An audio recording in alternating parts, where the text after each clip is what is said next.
ఆ జాలరెడ్డి గారిని ఇంటికి భోజనానికి పిలవడం ఏంటంటే ఎంగిల్ మెతుకులు తినేదో. మనం తినే ప్లేట్లో వద్దు, లోపల ఉన్న పేపర్ ప్లేట్లు తీయండి. వాడు వచ్చి టైం అయింది. విన్నారంటే మళ్ళీ కొత్త కండిషన్స్ పెడతారు. వాడు బాగుంది. అయినా నేనేం వాళ్ళ మీద ప్రేమ ఎక్కువ పెరగలేదు. సెటిల్మెంట్ అయిపోయింది కదా, అగ్రిమెంట్ మీద సంతకం చేయించుకుంటే ఓ పని అయిపోతుంది.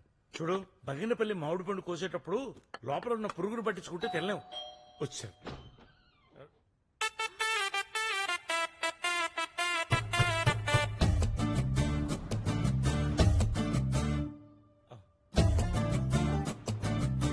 అమ్మా, ఉమ్, అయ్యగారి పాత బట్టలు చెప్పులుంటే ఇప్పించండి అమ్మా, మీ పేరు చెప్పుకుంటాను. ఎన్నిసార్లు ఇయ్యాలరా, కరువు కొట్టాదవా. పోనీ ఆ ఫ్రిడ్జ్ లో ఉన్న కూరలన్నీ ఇవ్వండమ్మా, మీకు పుణ్యం ఉంటుంది.